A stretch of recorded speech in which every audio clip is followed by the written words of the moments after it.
네, 안녕하세요. 세컨플로어 2021년 12월 10일입니다. 12월이 3분의 1이 훅 지나갔습니다. 2021년도 얼마 안 남았고, 뭔가 코로나로 시작해서 여전히 코로나가 기승을 부리고 있는 2021년인 것 같습니다.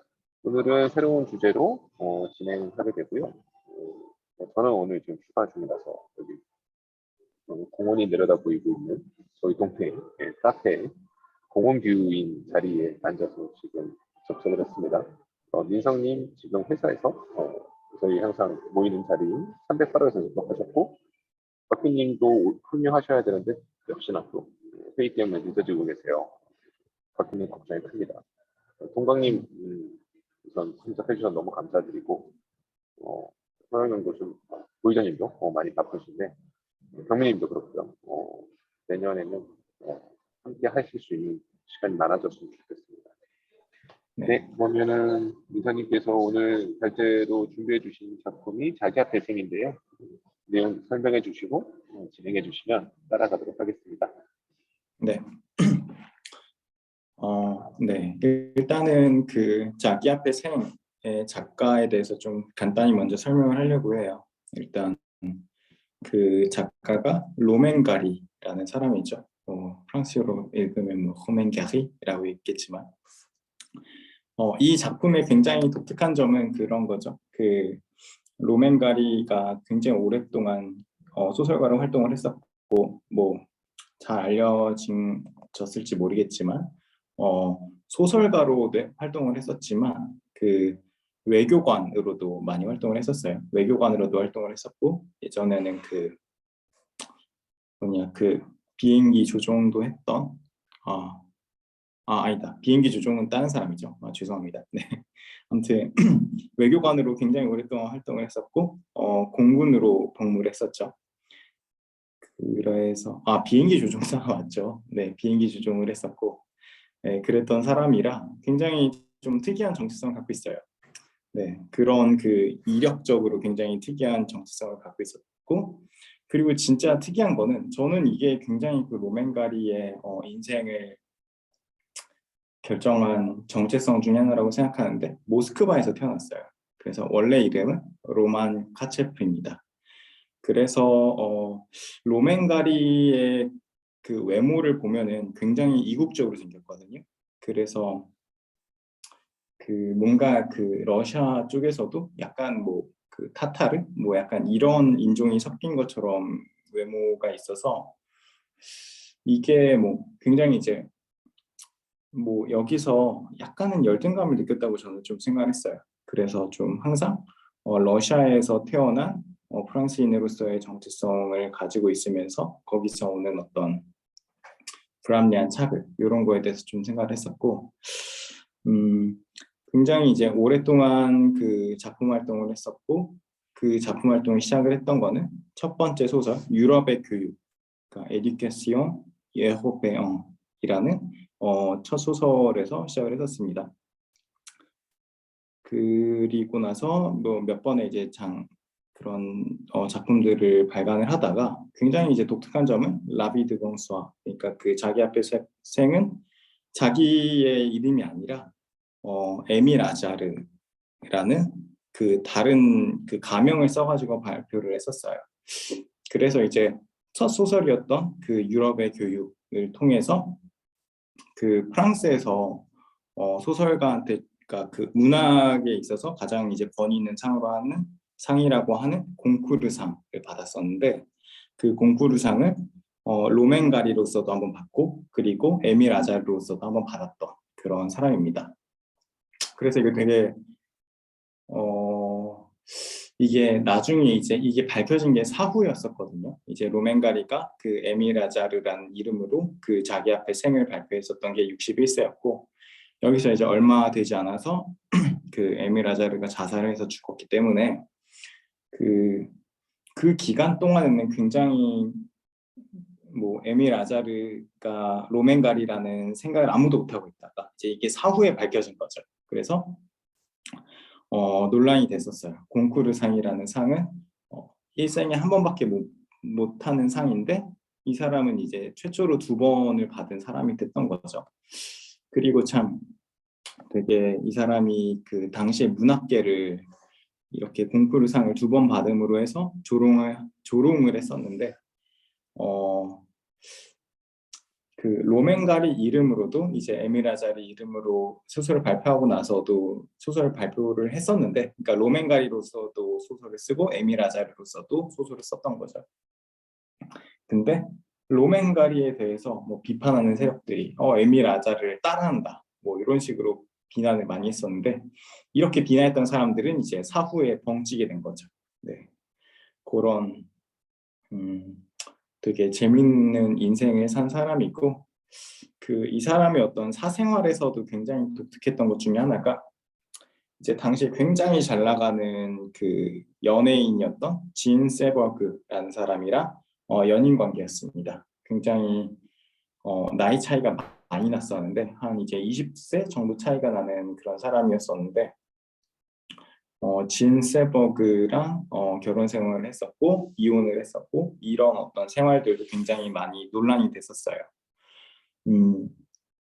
그리고 결국은 이제 그 그러니까 로맨가리가 자살을 해서 이제 생을 마감을 할 때, 결국에는 이 진 세버그가 그 1년 전에 먼저 자살해서 죽었었거든요. 그게 이제 영향을 끼쳤을 거라는 생각을 많이들 하고 있죠. 네. 그렇게 이 사람의 어떤 인생이 굉장히 독특한 사람이고, 일단 여기까지 혹시 또 첨언할 내용이 있으실까요? 네, 굉장히 멋진, 글쎄요, 뭐라 그럴까요? 이 자체가 그냥 영화 같은, 이 영화 나오지 않았나요? 로맨가리 그죠? 자체가.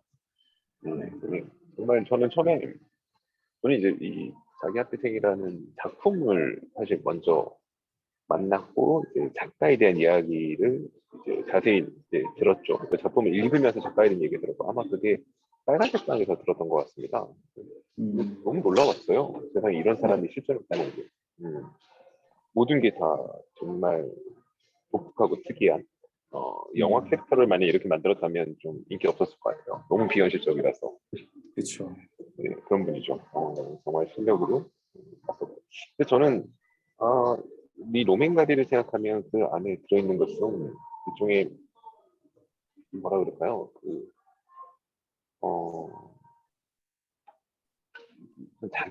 자격지심이 확실히 있는 작가다라는 생각이 들어요. 네, 네, 맞아요. 예, 본질적으로 자격지심이 있는 사람이고, 근데 그 세상의 편견을 그래서 자기 실력으로 사실은 약간 조롱하는, 풍자하는 그런 느낌이 있는 사람인데, 하지만 좀 약간 서글픔이 있습니다. 모르겠어요. 저는 약간 로맨을 생각하면 왜 우리가 생각할 때 이제 주류 문화를 그렇게 반격하는 하류 문화의 사람들이 보면 진짜 좀 약간 좀 거친 느낌이 있잖아요. 네, 약간 스웩이라고 하기도 하고, 거짓말은 비판 뭐 이런 것들도 있고 막 그래서 그런 느낌이 있는데 전 로맨가디는 그런 느낌은 아니고 네, 좀 서글픈 느낌이 있어요. 음, 서글프고 스산하고, 하지만 실제 그의 인생을 보면 신랄하게 정말 한 방 먹이는, 네, 하지만 그 사람의 인생을 보면 통쾌한 느낌이라기보다는 뭐 마지막에 이분이 이제 자살하면서 끝나기도 했지만 뭔가 좀 안타깝다는 느낌을 줍니다. 그런 맞아요. 마음. 아마 이 로맨가리 엄마가 연극 배우 아니었나요? 아마 배우였던 걸로 알고 있는데, 네, 자기의 모친이 배우였고, 네, 기억이 맞는지 모르겠습니다. 배우였고, 자기 네, 아버지는 누군지 사실 잘 모르는 상황이고, 네, 네, 뭐 로맨가리가 자라났던 그 환경 자체가 자기 앞에 생에 나오는 환경과 굉장히 유사했다는 얘기를 들었던 것 같아요. 네, 네, 자기 어머니가 이제 로맨가리에게 너는 이제 뭐 외교관이 되어야 한다, 약간 이런 식의 프랑스의 어떤 그 고급 공무원이 되어야 한다 이렇게 얘기를 하는 게 그 주변 사람들이 굉장히 비웃음을 살 만한 뭐 네, 말도 안 되는 뭐 그런 느낌? 그런 그 환경에서 자랐다라고 얘기를 읽은 기억이 납니다. 네, 그래서 그러니까 마치 보면 지금의 난민 같은 거죠. 근데 국적은 프랑스인이긴 하지만 그러니까 이류 3등 시민 정도고 난민촌 같은 데 살고 있는데 너는 로맨가리 외모도 사실 프랑스인하고는 거리가 멀잖아요. 그런데 네, 너는 고급 공무원이 돼야 돼. 넌될 거야라고 그 어머니 너무 태연짝하게 그게 믿었다는 거죠. 네, 그런 환경에서 자란 로맨가리의 그 마음을 헤아려 보면 어린 나이에 그게 뭐라 그럴까 어머니의 어머니가 그 부여하는 부담, 그다음에 현실의 자기의 모습, 괴리감이 컸을 것 같아요. 맞아요. 대단한 소유상을 가졌기 때문에 나중에 그 인생은 매년 어머니의 바람대로 이제 풀려나갔지만, 네, 그리고 이제 로맨가리가 굉장히 파일럿을 꿈꿨는데, 조종사를 네, 꿈꿨는데, 그것도 또 사실 좌절이 됐고, 네, 또 작가를 꿈꿨는데, 또 프랑스 문단에서는 네, 이단을 취급을 했고, 뭐 그랬다고 제가 알고 음, 있거든요. 네, 네, 그렇죠. 고급 공무원으로 잘 나가는 사람이 글까지 잘 써가지고 사람들한테 호평 받으면 평론가들은 소위 말해 까고 싶죠. 음, 어, 그냥 그걸 정말 문학성 그대로 바라보고 싶지 않죠. 그런 네. 마음도 이해합니다. 근데 그쵸. 워낙 사실 이 거의 동시대로 볼 수 있었던 그 프랑스에 굉장히 유명한 시인이 있어요. 폴 클로델이라는 시인이 있는데, 네, 로맨 가리보다는 조금 앞서네요. 보니까 1868년생이라서. 그 폴 클로델 같은 경우도 이제 외교관이면서 시인이었거든요.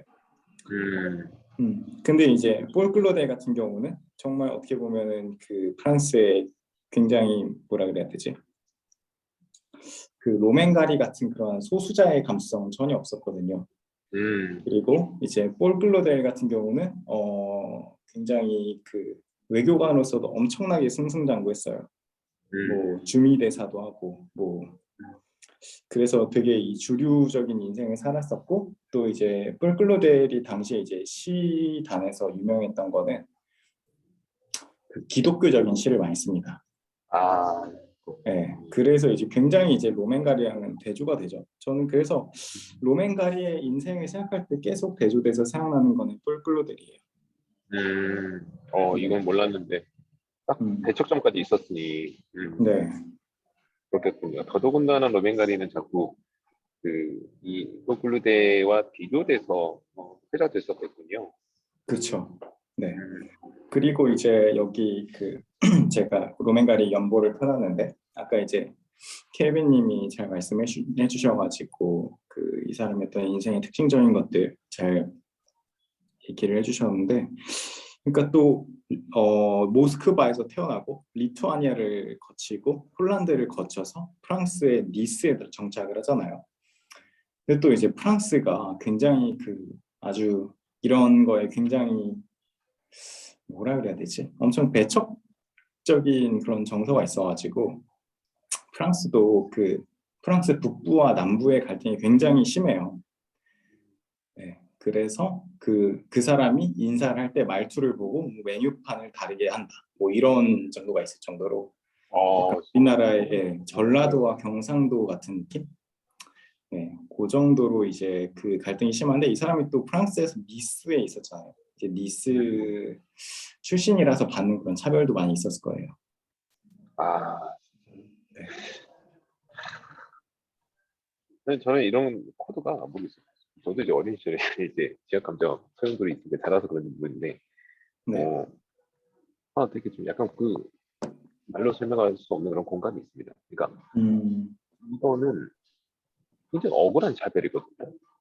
네, 그러니까 모든 차별은 사실은 부정적인 요소를 띠고 있지만 네, 사실 그 처음부터 타고난 귀속적인 차별이 있고 음, 이후에 나의 어떤 행동으로서 만들어지는 어떤 습득된 차별이 있는 거죠.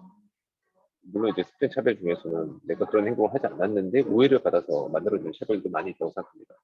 근데 네, 이 출신에 대한 차별은 네, 그렇죠. 혈통에 대한 차별도 마찬가지고 어쩔 수 없는 거잖아요. 그 개인이. 네, 로맨가리 뭐 어떻게 할 수 있었겠어요. 자기가 그, 모스크바에 태어나서 그렇죠. 네, 흘러흘러 가다가 리스에 정착하고 네, 근데 그게 이제 어린 시절 그게 각인되고 평생을 따라다녔을 걸 생각하니 가슴 네, 아픔이 있어요. 그리고 음, 분명 프랑스의 그런 문단계, 평론계 그리고 그 주류 계층에서는 분명 그랬겠죠. 자기들 입맛에 맞는 사람을 시켜 세우고 싶었을 거예요. 아까 말씀하신 그 폴크론의 그러니까 뭐 폴크론의 시인 그리고 그 외교관이었던 그런 사람이 딱 그런 느낌 아니었겠어요. 너무 딱 네네. 마음에 드는 거죠. 그 작품도 마음에 들고 출신도 마음에 들고 외모하며 슈퍼스타를 만들고 싶겠죠. 그렇게 네. 한번 만들어보고 싶은 마음이 있어서 모두가 그 사람의 칭송으로 가지 않았나 이런 짐작을 해보는데 네. 은행가리는 그런 측면에 있어서 정말 올라오지 말았어야 될 사람이 이 자리 지금 이 상속에 지금 같이 앉아있는 느낌, 불편한 느낌, 흠을 잡아서 떨구고 싶은 마음, 근데 그런 걸 고스란히 느끼는 입장에서 받아들이면 그게 얼마나 참 가짝가짝 타들어가는 기분이었을까 그런 생각 해봅니다. 안타깝네요. 맞아요. 그래서 지금 화면으로 공유해드리는 게 이제 그 로맨가리의 사진이에요. 네, 이렇게 굉장히 이국적인 외모를 가졌었고요. 지금 곽희님이 오셨습니다. 안녕하세요. 안녕하세요, 네. 박희님. 늦어서 죄송합니다. 아닙니다. 제가 이게 하나 힘드셔서 어떡하죠? 네, 그러게요. 지금 자기 앞에서 지금 이야기 진행하면서 작가인 그 로맨가리 이 필명은 이제 에밀 에밀. 아자르였죠. 예, 맞아요. 예, 그분에 대한 얘기 좀 진행하고 있습니다. 제 거를 맞습니다. 네. 네. 다시 돌아보면은 로맨가인 이런 사람이었고 사실 잠깐 그 진 세버그에 대해서도 잠깐 얘기를 해보면은 진 세버그 외모가 그 좀 낯익은 분들이 계실 수 있어요. 왜냐면은 그 혹시 누벨바그의 굉장히 대표작이라고 할 수 있는 저희 그 감독 이름이 뭐죠? 잠깐만 갑자기 생각이 안 나네. 네. 그 내 멋대로 해라. 네, 그렇죠. 내 멋대로 해라에 이제 장폴 벨몽도가 나오고 이제 그의 어떤 그 사람이 좋아하는 따라다니는 여자로 나오는 그 뉴욕 헤럴 트리뷴이라고 하는 그 미국인 역할을 맡았던 사람이 이 진 세버그예요. 네. 그래. 네. 되게 세련되셨어요. 옛날에도 사진 보고 사실 되게 놀랐었는데 좀 다시 봐도 놀랍니다. 네. 옛날 느낌 아니에요, 그죠? 맞아요. 이런 샤프한 쇼커트에. 맞아요. 네. 그래서 이제 누벨바그의 어떤 대표적인 그 배우로서 그 활동을 했었던 사람입니다. 네. 일단은 작가에 대해서 이 정도 얘기하고, 네. 근데 이것도 대단한 것 같아요. 외교관이면서 그러니까 되게 그 베스트셀러인 작가인 로맨가리가 당대 가장 인기 많은 여배우와 사실은 스캔들 정도가 아니라 연애를 하는 거잖아요. 그 당시 그 주류에 있는 사람들이 얼마나 꼴보기 싫었을까. 그렇죠. 저는 또 이 사람 얘기를 하면은 또 그 사람이 생각나더라고요. 세르주 갱스부르라고 혹시 아시나요? 아닙니다. 처음 들어봤습니다. 네. 잠깐만 뭐 얘기하는 김에 얘기해 보면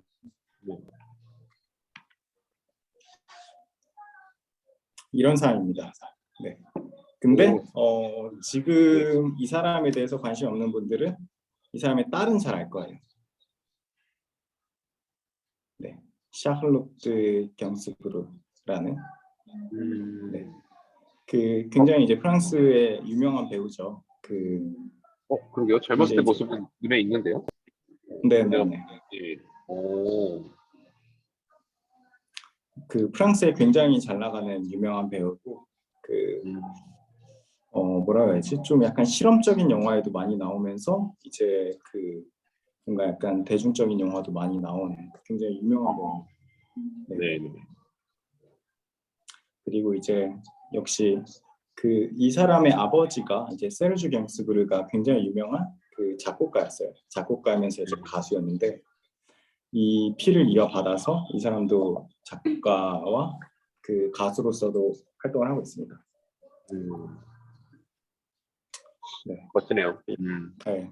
그리고 이 사람을 제가 말씀드린 이유가 이 사람의 부인이었던 사람이 제인 버킨이라는 사람이 있었거든요. 네, 제인 버킨. 네. 네. 그래서 이제 잠깐만요. 제인 버킨이랑 네. 이 제인 버킨이라는 분이 또 굉장히 유명한 분이어가지고 유명인의 딸로 굉장히 유명해요. 이 배우가. 네, 이 부분에 대해서는 나중에 좀 기회가 있으면 좀 더 다뤄볼게요. 네. 재밌을 것 같아요. 이거 컨셉으로 한번 다뤄도 재밌을 것 같아요. 네, 이, 네, 이 대를 이어서 하나의 어떤 그 셀럽 패밀리라고 해야 될까요? 네, 거기서 쭉 이어가는 느낌으로 가는 것도 재밌을 것 같아요. 네. 다음 시간에 기대해 보겠습니다. 네네. 그 세르주 갱스부르가 굉장히 당시에 유명한 문학의 아이콘이었거든요. 저는 이제 좀 자료를 모으고 나서 좀 말씀을 드려볼게요. 되겠습니다. 네. 그리고 작품으로 들어가서 좀 얘기를 해보면은 첫 번째로 저는 사실은 이 작품을 처음 읽었을 때 사실은 좀 오해를 했었던 게 있었는데 전 당연히 이 작품의 배경이 뭔가 이제 프랑스의 옛날 식민지 중에 하나였을 거라고 생각을 했어요. 근데 다시 자세히 보니까 그렇지가 않더라고요. 네, 작품 배경은 여기입니다. 그러니까 프랑스 파리 안에 있어요. 그래서 저도 오해하고 있었는데. 진짜요? 프랑스 파리 안에 있는 거예요? 네네. 보면 저는 알제리 어딘가라고 생각했는데 작품을 자세히 읽어보니까 아니더라고요. 네, 그래서 이 사람들은 다 프랑스 파리 안에 있습니다. 그리고 이 작품 전체적으로 다 프랑스 안에서 일어난 일들이에요. 저도 왜 알제라고 잘 보죠? 네, 파리 아니긴 한데 좀 약간 빈민층이나 외국인들이 사는 그런 동네인 거죠. 그렇죠. 네. 그래서 이런 파리 지도를 보면은 굉장히 이제 잘 사는 사람들이 보통 뭐라 그래야 되나 이런 이제 강 주변에 살거든요. 여기서 특히 이제 여기는 오히려 강 북쪽에 사는 사람들이 되게 잘 사는 사람들이 많은데 프랑스의 공동묘지가 있어요.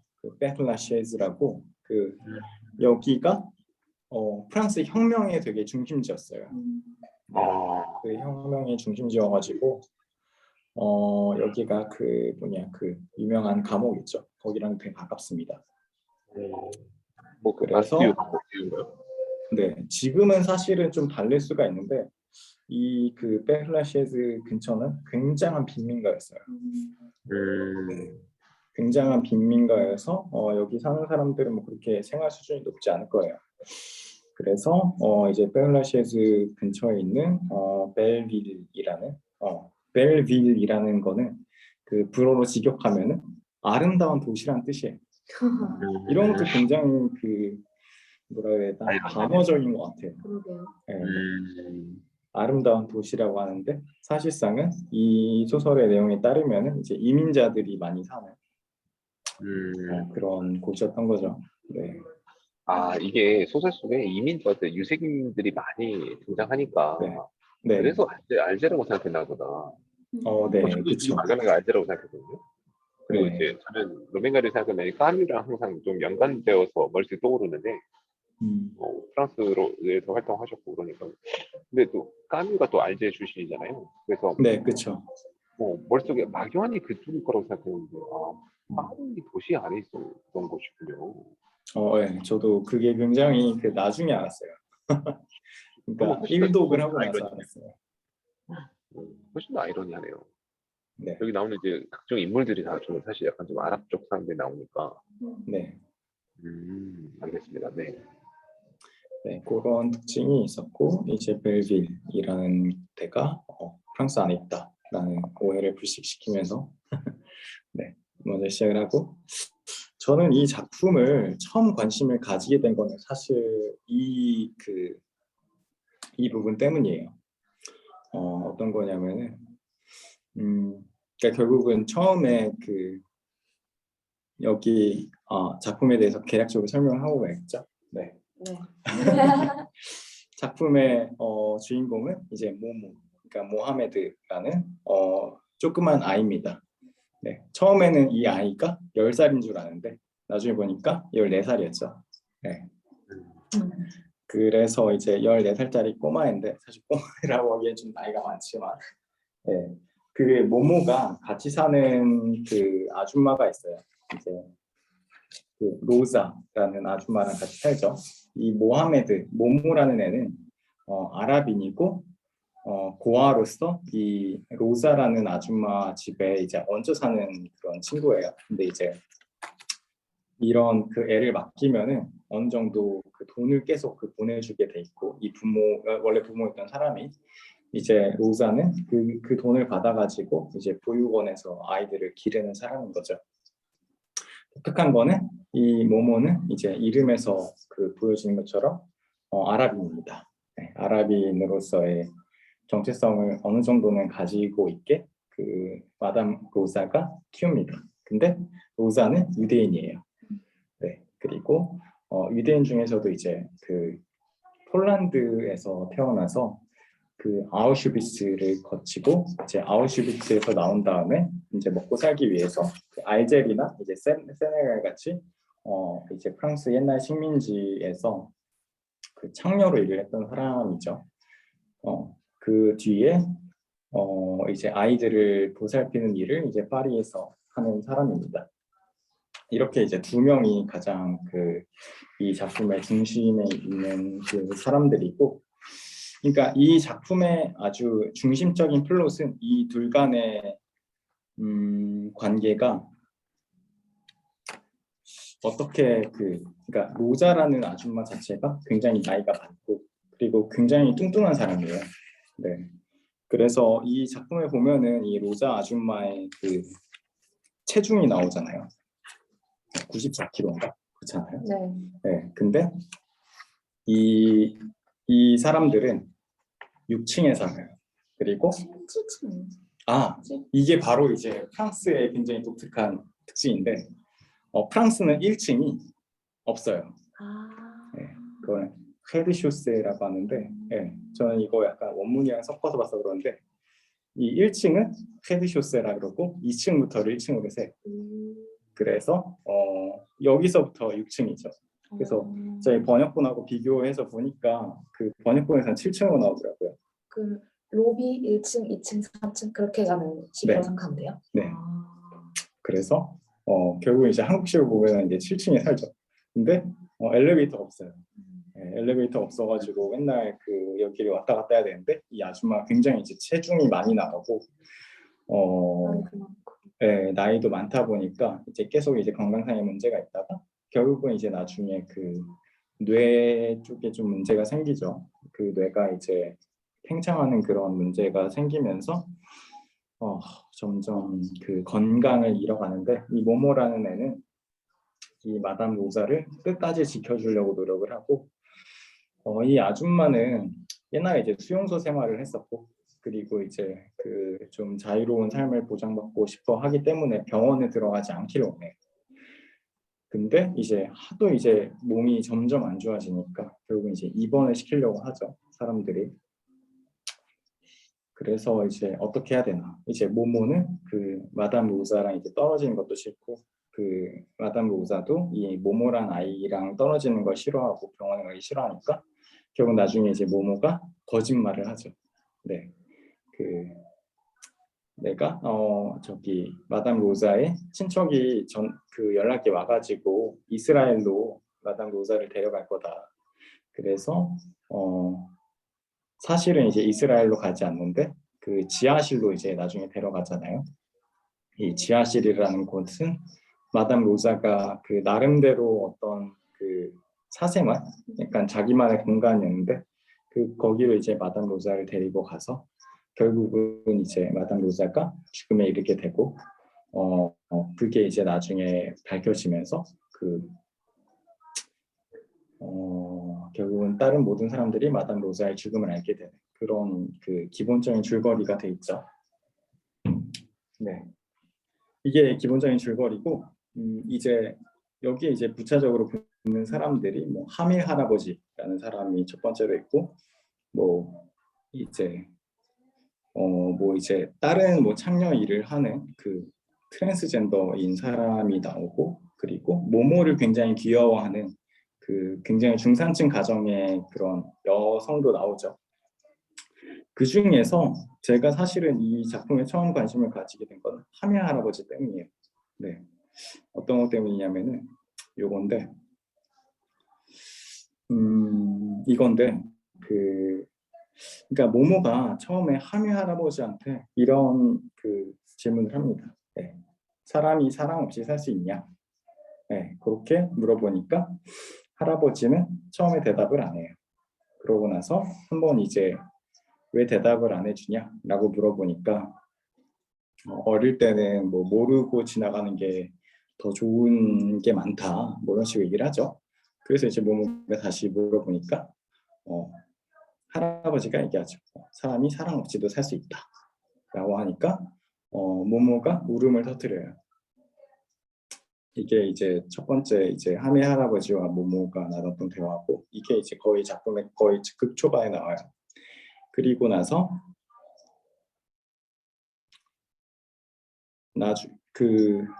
네.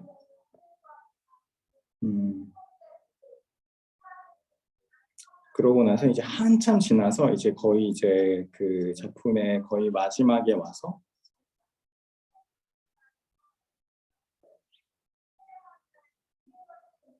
다시 한번 모모가 물어봅니다. 네. 사람이 사랑 없이 살 수 있냐라고 하니까, 이때 이제 하메 할아버지도 작품의 초반에서부터 이제 후반으로 갈 때까지 점점 이제 상태가 안 좋아지거든요. 처음에는 굉장히 이성이 또렷한 사람이었는데 나중에는 약간 치매기 같은 걸 보여요. 그래서 이제 자꾸 모모를 빅토르라고 부른다던가 그런 식으로 계속 그 현실을 착각하는데, 처음에 이제 사랑 없이 살 수 있다고 얘기를 했을 때는 자기가 이제 젊었을 때 누구를 좋아했었다, 누구랑 사랑을 했었고, 뭐 그게 이제 아무리 시간이 지나도 그 사람을 기억한다 라고 했는데, 나중에는 기억이 나지 않는다. 그러니까 결국은 이 사람의 이름도 잃어버린 거죠. 네, 이런 어떤 그 하멜 할아버지의 그 얘기가 있었고, 그리고 이 작품의 마지막에 보면은 모모가 먼저 독백을 하는 게 있어요. 결국은 이제 마담 로자가 죽음에 이르렀다는 게 사람들한테 전부 다 밝혀지고 나서 독백을 하는 장면이 있는데, 이 작품의 맨 마지막 그 문구가 뭐냐면 사랑해야 한다. 네, 이게 불어 원문으로 보면 뭐 일후 에메라고 하거든요.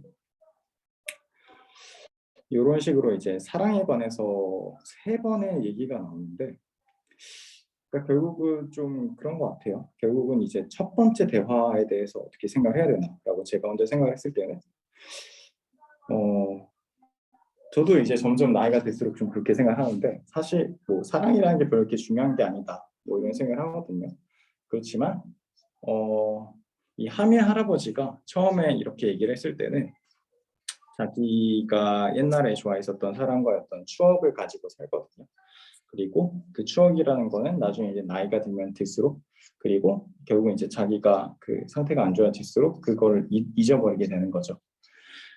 그러니까 결국은 뭐 모든 어떤 사랑이라는 것 자체가 언젠가는 이제 무로 돌아가는 거잖아요.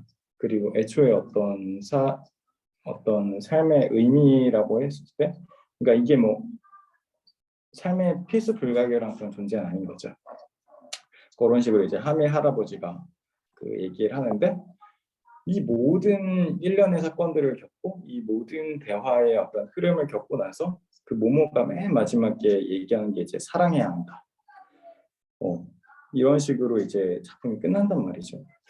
그러면은 저는 좀 그런 것 같아요. 결국은 이 사랑이라는 것 자체가 되게 무의미해 보이고, 되게 어떻게 보면은 뭐 필수불가결한 그런 것도 아니지만, 그럼에도 불구하고 그 모든 어떤 지난한 과정에도 불구하고 사랑하면서 사는 게 사람의 어떤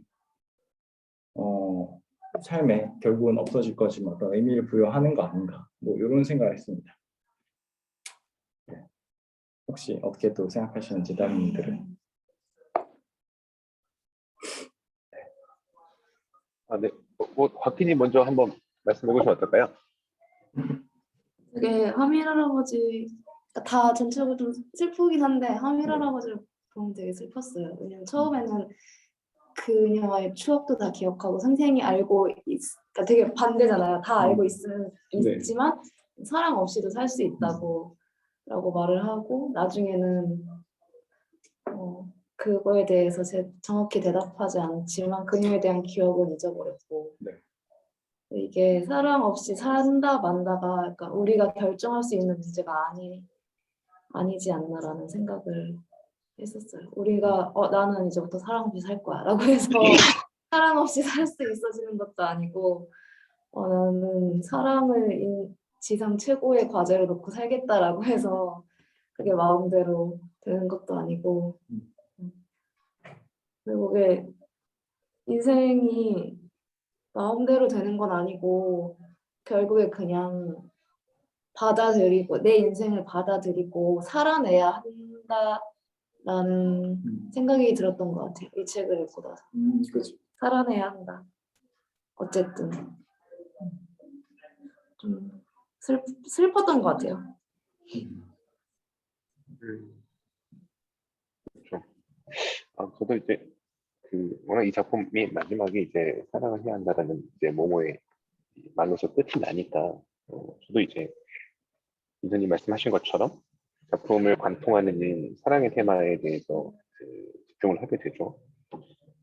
좀 깊은 통찰이 있는 것 같아요. 좀 로맨가리가 말을 하는 이 사랑이라는 것에 대해서 여러 가지 통찰이 어우러져서 이 작품에 들어갔다고 생각합니다. 먼저 사랑이 무엇인가? 누구와 누구, 그러니까 사랑이라는 게 상호적인 것일 텐데, 누구와 누가 사랑할 수 있는가? 사랑의 조건이 무엇일까? 그리고 사랑을 하면 어떻게 할 수 있는가? 어디까지 할 수 있는가?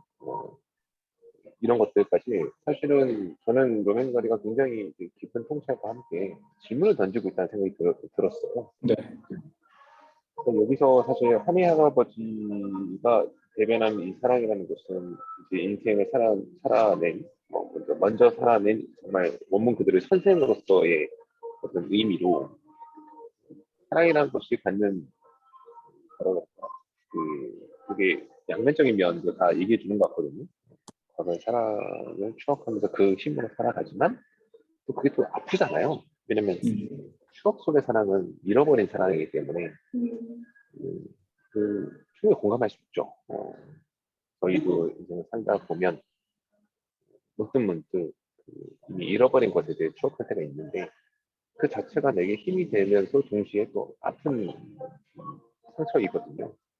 그래서 그런 것들 굉장히 멋지게 표현해 주었다라고 저는 생각이 들고 사실 그 아픈 추억 그냥 잊어버렸으면 좋겠다라고 하지만 사실 하미 할아버지께서 정말 마지막 뒤에 이제 노화하셔서 정신을 이제 망각해가면서 정말 완전한 망각 속에 들어가면서 정말 그 추억을 잃어버린 모습은 너무 안타까워요. 또.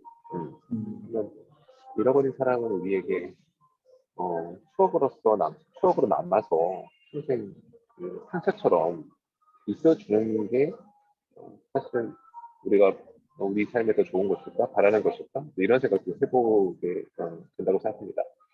근데 이제 이게 모모에게 오면 사실 하늘 할아버지와는 다른 의미의 사랑으로 해석이 된다고 생각해요. 왜냐면 모모는 추억으로 남길 사랑이 있는 나이는 아니니까. 그러니까 하민 할아버지는 사랑이라는 대상을 지나온 사람으로서 사랑의 의미를 얘기하고 있고, 모모는 실제 그 사랑의 그 단계를 지나고 있는 입장이죠. 요사 아주머니와의 관계 속에 나오는 거니까. 근데 이 모모가 실천한 사랑을 보면, 정말 우리가 말하는 이 사랑의 개념, 그리고 그 사랑의 개념을 바탕으로 해서 정치적으로나 사회적으로나 이제 여러 가지 것들에 대한 결정이 이루어지죠.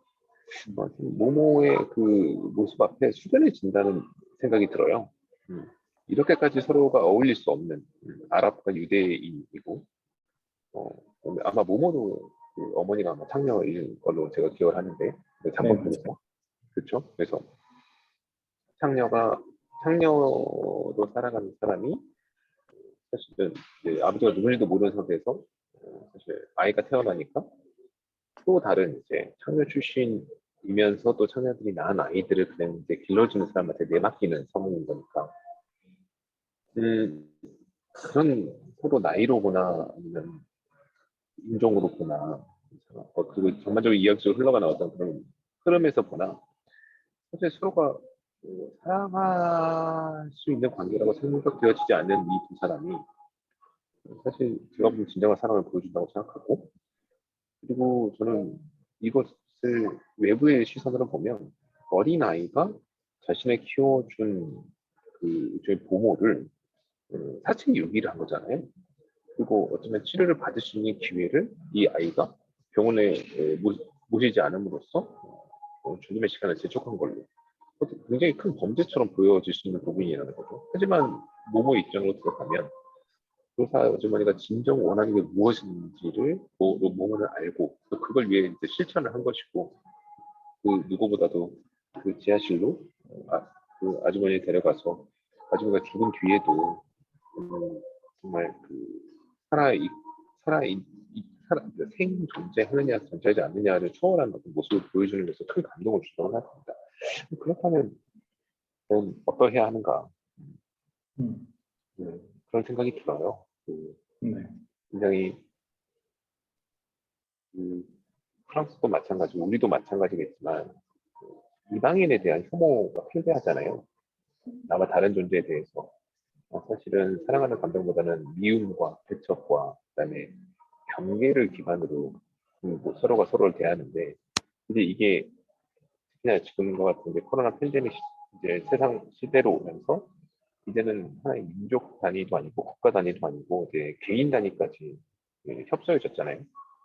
기껏해야 가족 단위 정도만 남았고 그마저도 사실은 굉장히 이제 불안해지는 상황으로 가고 있는데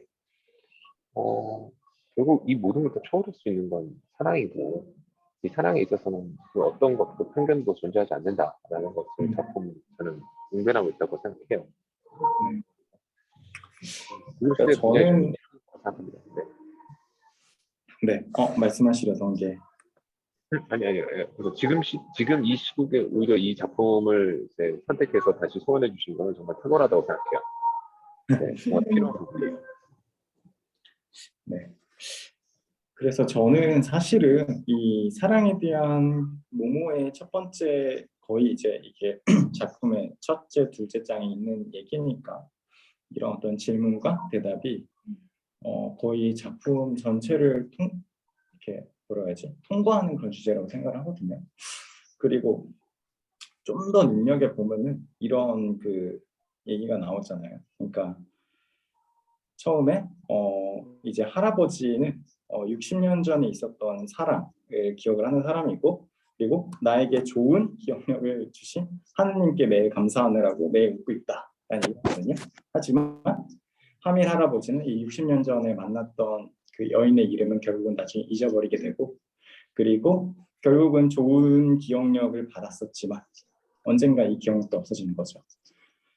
그리고 결국은 저는 그런 것 같아요. 저는 이 작품을 그 사랑에 대한 키워드를 찾아가는 그 하나의 여정이라고 좀 생각했거든요. 그래서 결국은 사랑이라는 건 뭔가 그럴 때 이제 저는 이제 하나씩 이게 소거가 된다고 생각했어요.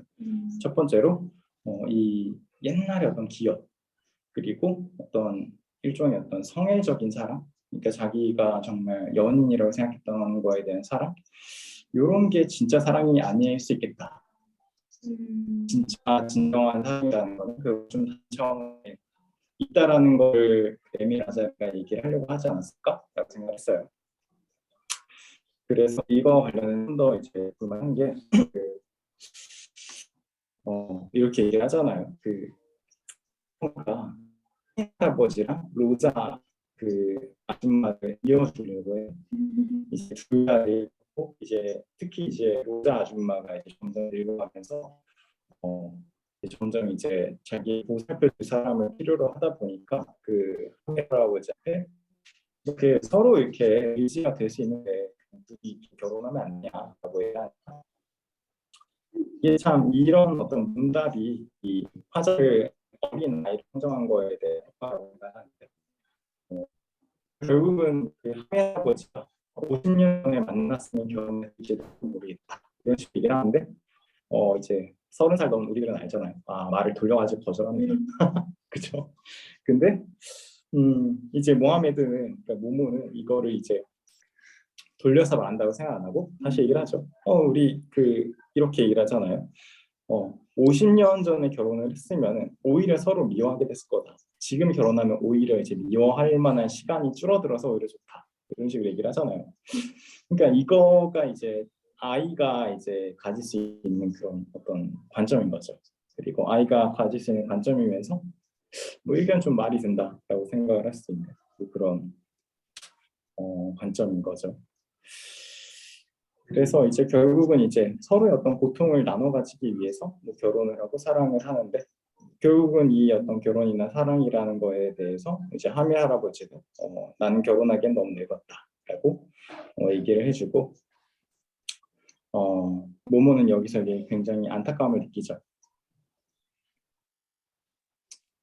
그리고 이 작품이 굉장히 저는 휴머니즘적이라고 많이 생각을 하는데 그런 거죠. 이제 하밀 할아버지는 아랍인이고 모모도 아랍인이고 마담 로자는 유리인이고, 그리고 이제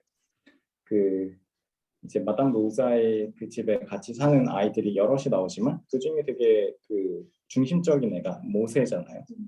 모세라는 또 유태인이고, 그러니까 결국은 우리가 어느 정도는 어떤 바운더리를 정해놓고 좀 삶을 살게 되잖아요. 어떤 사람은 이렇게 민족일 거고, 어떤 사람은 뭐 그게 가족일 수도 있고, 어떤 사람은 뭐 회사 정도일 수도 있고, 그런 식으로 많이 이제 바운더리를 짓고 있는데, 그 바운더리라는 것 자체가 사실 어떻게 보면 굉장히 의미가 없다는 거죠.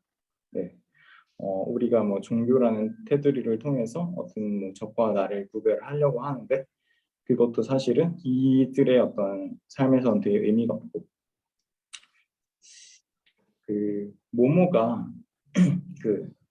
마담 로자랑 얘기를 하면서 약속한다라고 할 때 카이렘이라는 표현을 쓰거든요. 네, 그건 이제 유대인식으로 얘기를 하는 거죠. 유대인식으로 유대인이 뭔가 약속할 때 하는 그런 말이라고 해요. 그리고 마지막에 이제 마담 로자가 죽기 전에도 마지막으로 같이 기도를 할 때 유대식으로 기도를 하죠. 그러니까 우리가 굉장히 종교가 영원불멸한 것처럼 얘기를 하지만 이들의 어떤 사이에서는 그 종교라는 것도 굉장히 의미가 없는 거죠. 그리고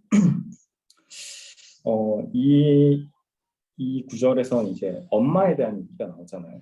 저는 사실 엄마에 대해서 얘기가 나온다는 게 로맨갈이 어떤 일생을 돌이켜봤을 때 굉장히 좀 특이하다고 생각을 했는데, 특이하다기보다는 어떤 자기 어떤 깨달음을 보여주기 위해서 그런 게 아닌가 싶었는데, 그러니까 이 모모란 애가 처음에 이제 작품 초반에 보면은 엄마가 없다는 거를 처음으로 자기가 인식을 하고 나서 이 엄마가 없는 현실에 대해서 굉장히 불만이라는 걸 나타내기 위해서 막 여기저기 이게 똥을 싸고 다니잖아요. 근데 이제 결국은 이제 모모가 나중에 깨닫는 것 같아요. 결국은 엄마라는 것도 중요하지 않다라는 걸 깨닫는 것 같아요. 뭐 세상에는 이제 엄마라는 존재가 있지만 뭐 자기한테 그게 없다는 걸 깨달았지만, 결국은 이제 사실은 엄마라는 존재보다도 더 이제 소중한 게 마담 로자라는 걸 나중에 깨닫거든요.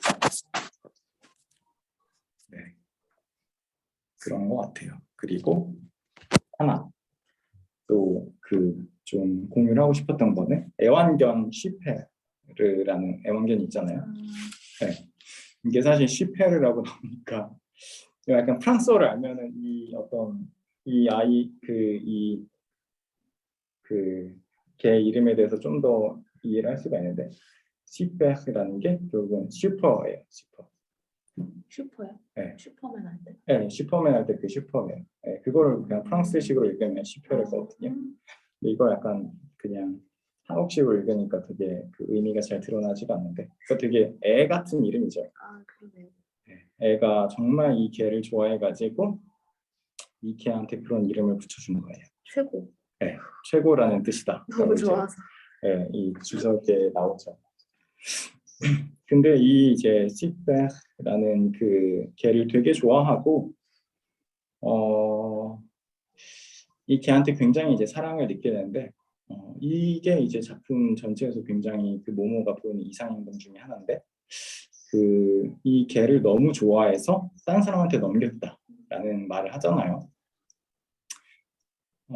근데 여기서 이제 보이는 되게 독특한 그 행동 중에 하나는 이 걔를 굉장히 잘 사는 것처럼 보이는 어떤 여인이 그 차에서 그 보고 걔를 나한테 넘겨라라고 하니까 500루블을 주죠.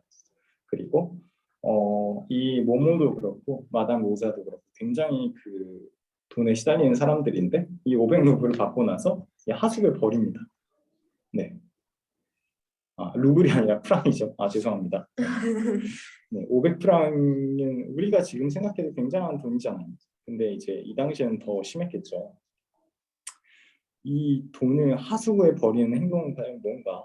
네, 이게 이제 이 작품에 있어서도 되게 뭔가 약간 특이하게 지켜봐야 되는 거라고 생각을 했거든요. 그러니까 결국은 뭐 그런 것 같아요. 결국은 이 개를 정말 사랑하면은 자기가 키울 수 없는 환경이잖아요, 사실은.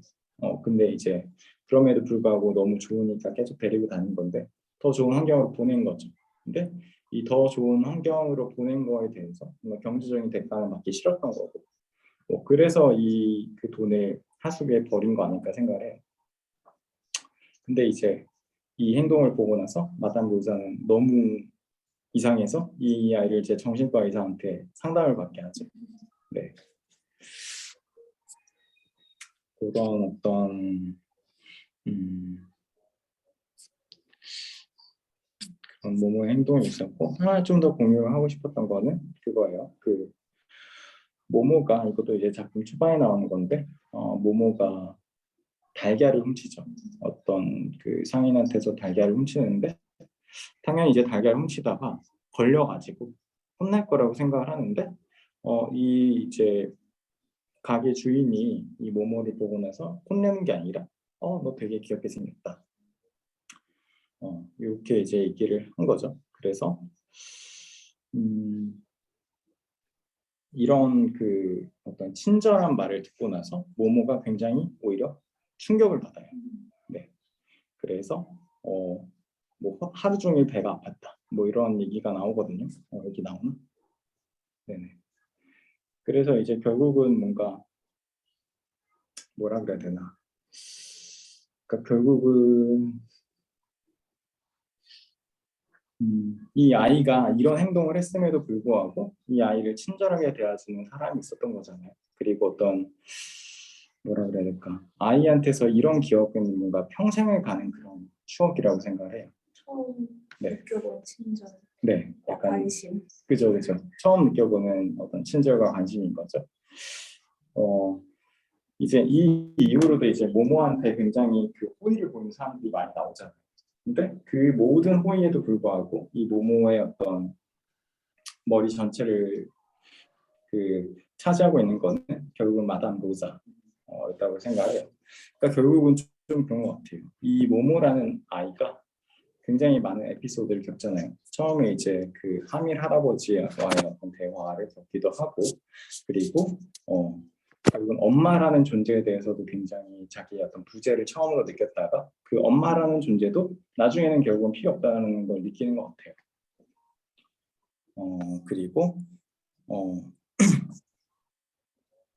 그 결국은 이제 뭐 사랑이라는 것도 의미 없다는 것을 결국은 나중에 좀 깨닫게 되고, 그러니까 사랑이라는 게 어떤 그 연인과의 어떤 사랑, 그리고 애완견 시페르를 통해서도 이제 느낀 거는 그거라고 생각해요. 결국은 뭔가 진짜 사랑하는 거는 정말 그 사람이 진짜 좋은 환경에 갈 수 있는 거, 그 사람이 진짜 좋아하는 걸 하는 거라고 생각을 해서 얘가 그 시페를 넘겼다고 생각을 하거든요. 아이를 입양하는 가난한 엄마 그죠. 그런 느낌일 것 같아요. 너무 사랑하지만 좋은 집에 가서 잘 살려 이러면서 네. 그 느낌이 들었어요. 네. 그런 느낌. 네. 그죠. 전 결국은 이런 모든 거를 종합해 봤을 때는 그 이 모든 그런 사건들을 겪고 나서도 모모는 맨 마지막에 사랑해야 한다라는 말을 하잖아요. 결국 이 사랑이라는 건 뭔가 이거를 이제 모모가 겪은 사건을 봤을 때는 결국은 그러니까 이 작품이 어떻게 보면 논란이 될 수 있는 것 중에 하나는 그 의사 아줌마가 병원에 들어갔으면 좀 더 할 수 있었을 수도 있잖아요. 근데 병원에 데려가지 않고 그냥 그 지하실에 그 아줌마가 나름의 어떤 그 개인적인 안락하게 꾸며. 네, 그런 장소로 데리고 가잖아요. 결국은 여기에 데려다 주는 행동은 무엇 때문일까? 이거는 결국 이제 더 마담 로자의 그 마음에서 생각한 거라고 생각하거든요. 그리고 마담 로자가 엄마가 아님에도 불구하고 이 사람이 정말 그 자기 어떤 진짜 자기를 사랑하는 그런 인물이라고 생각하고 자기도 진짜 사랑하는 사람이라고 생각하니까 이 사람의 어떤 끝까지 인생을 지켜주고 싶었던 거고 그리고 그를 위해서 모모는 나름의 최선을 다한 것 같아요. 네. 그래서 결국은 이 모든 행동들이 그렇게 이제 마담 로자를 마지막에 보내주는 행동과 이어지는 게 아닌가라는 그런 생각을 했습니다. 네. 혹시 좀 말씀하실 게 있으시면 말씀을. 이게 진짜 가족인 것 같아요. 그죠? 이게 결국은 우리가 생각하는 가족이라는 건 뭔가 핏줄이라고 생각하는데 사실은 그게 아닌 거죠. 뭐 핏줄도 아니고 사실 민족도 아니고 종교도 아니었던 거죠. 그냥 어떻게 하다 우연히 만난 사이인데 네, 결국에는 로자가 엄마와 자식 간의 관계 같은 네, 그런 게 되는 거잖아요. 네, 그렇죠. 결국은 가족보다도 가족 같은. 네, 그리고 둘뿐만 아니라 그 주변에 나오는 사람들도 네, 약간 유사 가족이라고 해야 되나? 네, 결국엔 다 막 나중에 도와주고 서로 그렇죠. 이런 걸 보면서 네, 진짜 가족의 형태 느낌? 네. 여기까지 일단 공유를 하고, 네, 그렇게 생각했습니다. 저는 결국은 이 작품이 모모가 처음에 가졌던 사랑에 대한 의문을 여러 가지 어떤 사건을 겪으면서 자기 나름대로 해답을 찾아가는 거라고 생각했고 그 모모가 나중에 이 모든 걸 겪고 나서 봤을 때 그 사랑해야 한다라는 결론을 받을 수 있는 거는 결국은 사랑에서 부차적인 것들 하나씩 제거해가는 그런 과정이라고 생각해요.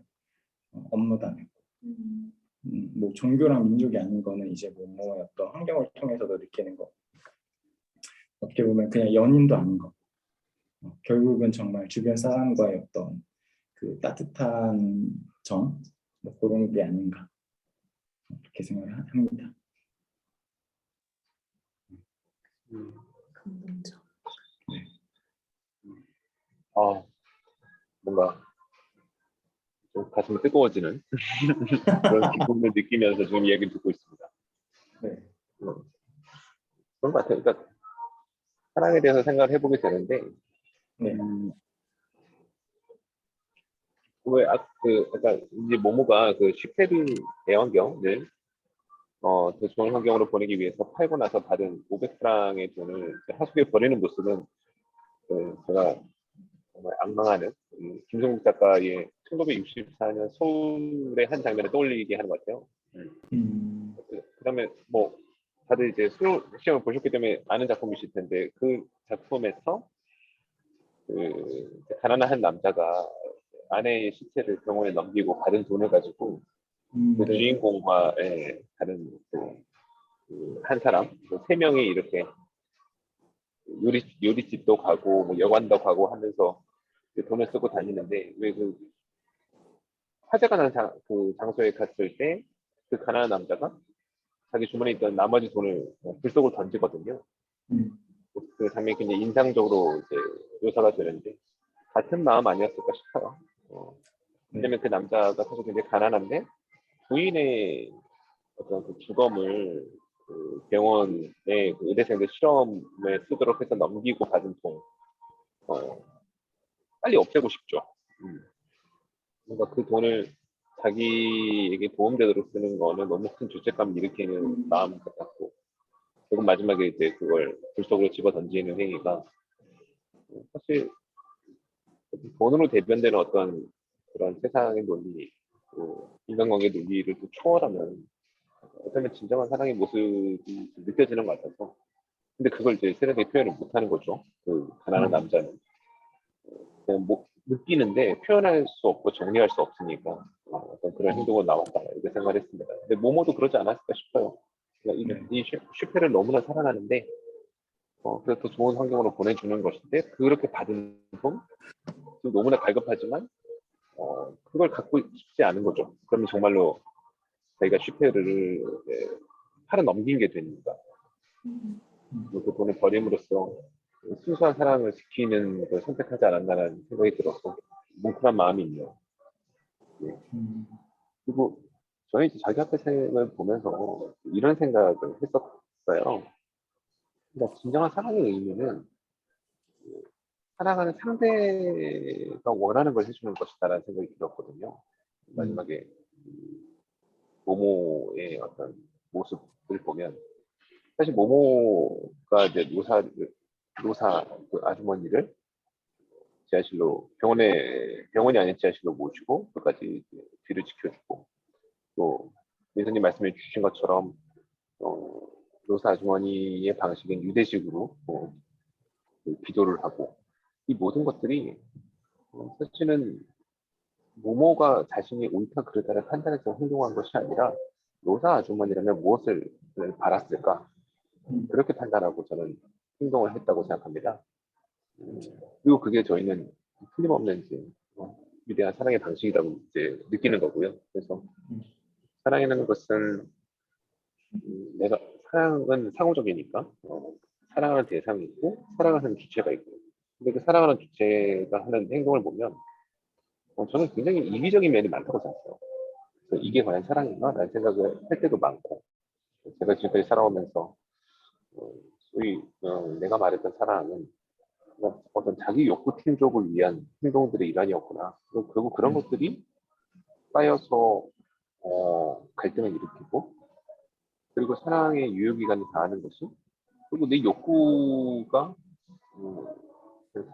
사라져버렸기 때문에 상대가 어찌해서가 아니라 내 자신이 이제 상대방에 대해서 싱그러워지는 그 욕구가 이제 사라지는 거죠.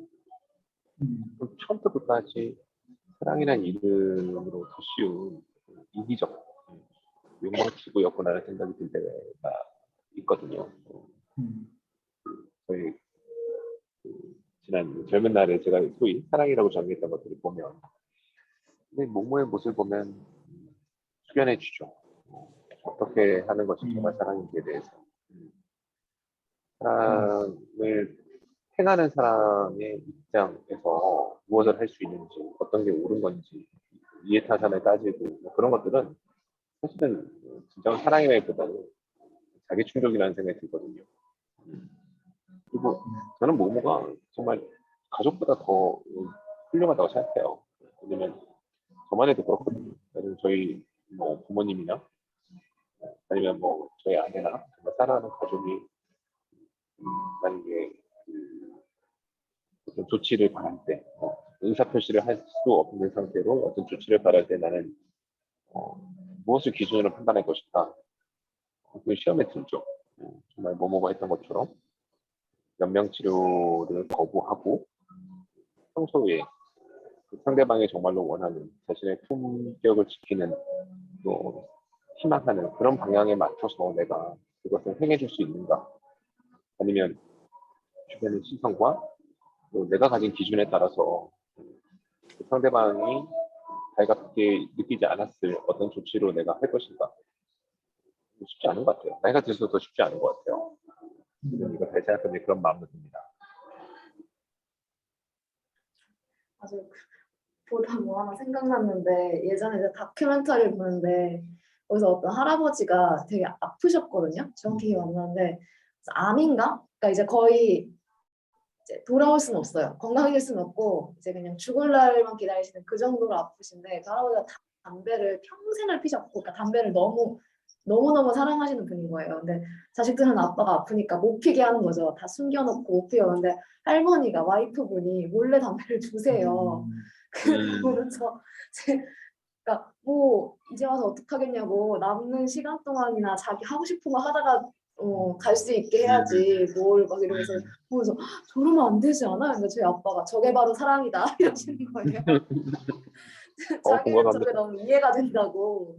왜냐면은 뭐 그냥 본인이 좋다는 거 안 피워서 건강해질 수 있으면 몰라도 그렇지 네. 않다면 본인이 원하는 게 뭔지를 해결해주고 그렇게 할 수 있게 도와주는 게 자기가 보기엔 진짜 사랑이라고. 근데 그때는 저게 어떻게 사랑이야 이랬는데 약간 나이가 들수록 뭔지 알 것 같기도 해요.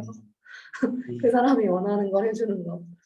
저는 이게 장자에 보면은 그런 게 나오거든요. 그 어떤 왕이 있는데 이 왕이 사다새라는 새를 잡아와요. 이 새는 사실은 현재는 펠리컨이라고 불리죠.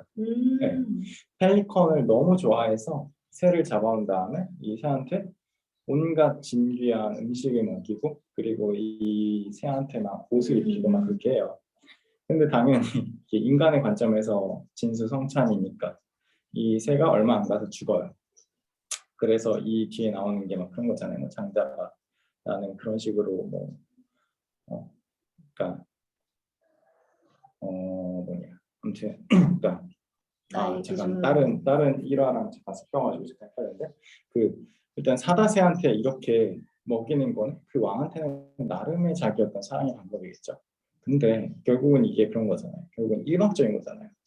자기가 생각했을 때 어떤 좋은 거라고 생각하지만 사실은 아닐 수 있던 거죠. 그 생각 못한 거죠. 네. 그리고 저는 이런 생각 가끔 합니다. 사람이 나이가 들어서 노인이 되면 다시 어린애가 된다라고 생각하는 관념이 있는 것 같아요. 근데 말이 안 되거든요. 그래서 말이 안 되는 거죠. 그러니까 노인을 우리가 어리숙한 존재로 대하는 면이 있습니다. 근데 그것이 판단력이 좀 떨어지실 거고 이런. 판단력이 떨어졌기 때문이다. 시대의 변화를 따라오지 못하기 때문이다. 이렇게 저희가 쉽게 그냥 정리하고 마는데, 왜냐면 노인들, 뭐 어르신들 보면은 요즘 세상 돌아가는 것들, 뭐 새로운 기술들, 아니면 뭐 IT 장비들, 뭐 아니면 외국어나 이런 것들, 그런 것들 이제 젊은 사람들은 쉽게 익숙하게 받아들이는 것들을 어려워들 하시니까 노인은 그냥 어린아이 같은 존재, 어리숙한 존재라고 생각하는데, 근데 저는 왜 아프리카에서는 나이가 들수록 현명해진다는 굳건한 믿음을 가지고 있잖아요. 그래서 그 종족의 중요한 의사결정은 누가 하느냐? 가장 나이 많은 사람이 하는 걸로 이렇게 딱 서열이 정해져 있는 거죠. 근데 생각해 보면 나이가 든 노인들은 사실 그 시간에 비례해서 훨씬 더 많은 경험을 가지고 있어요. 훨씬 더 많은 생각을 했고, 인간의 뇌가 개인차가 그렇게 크지 않다고 생각하거든요. 그러니까 누군가는 1시간 만에 이제 끝낼 계산을 누군가는 뭐 한 50분 만에 아니면 40분 만에 끝낼 수도 있겠죠. 하지만 그 시간이 40년, 50년, 60년, 70년 이렇게 길어지고 나면 사실은 계속 인간이 기계처럼 연산을 하고 있는 건 아니기 때문에 나이가 많이 든 노인의 어떤 생각의 깊이, 넓이는 어린 사람들보다는 훨씬 더 크다. 크다고 봐야 한다. 또 그렇게 느껴집니다. 근데 보면은 그렇게 되는 거죠. 뭐냐면 나이 든 사람들에 대한 의사를 존중하지 않아요. 젊은 사람들이. 그러니까 여기서 젊다고 말하는 것은 대개 한 30대, 40대에서 한 50대까지 걸쳐진, 요즘은 좀 나이대가 올라가니까 60대까지 걸쳐질 수 있을 것 같아요. 근데 그런 사람들이 자신이 사랑하는 사람, 뭐 부모 세대가 될 수 있죠. 아니면은 선배 세대가 될 수 있죠. 그 사람들에 대해서 존중하지 않고 의사결정 내리는 경우가 굉장히 많아요. 아까 이제 박혜님 말씀하신 그 아버지의 담배를 숨기는 자식들의 모습도 사실 그런 건데, 뭔가 그런 생각을 좀 탈피해야 되지 않을까 싶은 생각이 있는 거죠. 왜냐면 그분들은 그 인생을 오래 살아오신 분들이고, 또 자기 나름의 판단이 있는 분들이고, 그리고 자기 자신에 대한 결정권을 가지고 있는 분들이라고 생각하거든요. 오래 살았기 때문에 더 많은 결정권을 가지고 있다고 생각합니다. 근데 그런 것들을 지금 당장의 어떤 힘없음, 왜냐면 생애를 보면 너무 어렸을 때하고 너무 늙었을 때가 아닌 좀 활동적으로 살아가는 그 시기, 40대에서 한 50, 60대에 걸친 이 시기 때에 사실 많은 것들을 좀 결정하는 물리적 힘이 있으니까요. 단순히 이게 판단력의 문제만이 아니고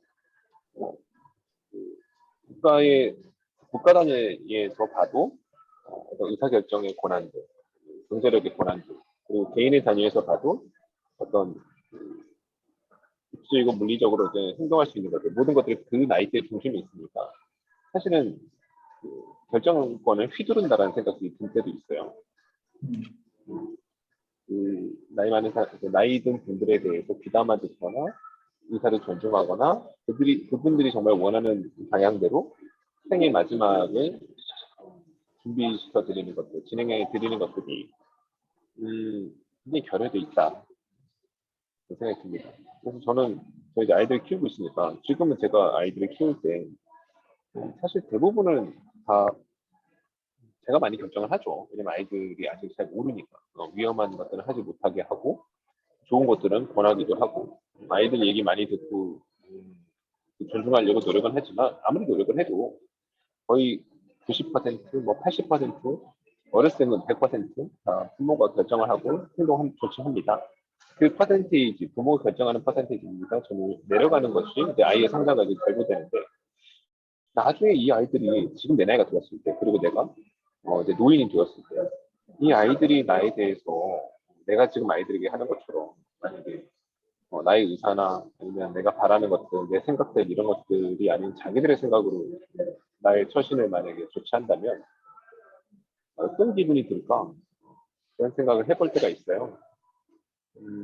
그리고 나는 나보다 나이 많은 분들에 대해서 어떤 태도를 가지고 있는가? 그분들의 정말 바라는 것을 이루어드리도록 노력하는 쪽으로 귀 기울이고 있는가? 아니면 뭔가 이 나이에 그냥 닥쳐오는 하나의 숙제고 빨리 해치울 마음으로 그냥 머릿속에 남들이 하는 것 어느 정도 좀 따라하면서 그렇게 처리해 가고 있는가 생각해 보죠. 저는 뭐 비슷한 박탈감을 지금 70년대생들이 느낄 것 같아요. 이번에 임원 인사하면서 많이 소외가 됐잖아요. 주요 그룹들. 근데 이게 과연 어떤 파급을 낳을 건가?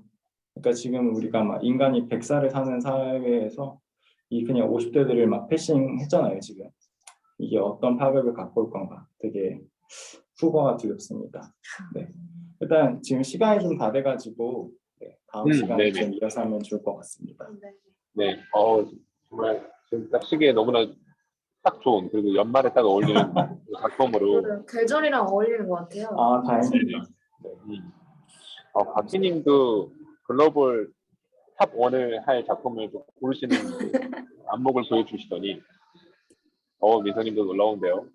자기 앞에 생각 말씀해 주실 때마다도 이런 큰 그림 이해 못 감히 제가 헤아리지 못하고 있었는데 지금 막 되게 마음이 뭐라 설명할 수 없게끔 요동치는 게 있어요. 감사합니다. 뭔가 이 작품 다 겪고 나면 제가 이걸 읽었을 때가 굉장히 오래 전이었는데 새롭게 해석될 수 있을 것 같습니다. 네, 오늘 고생 많으셨고 다음 주에 이어가도록 하겠습니다. 감사합니다. 감사합니다. 감사합니다. 수고하셨습니다. 네, 수고하셨습니다. 감사합니다.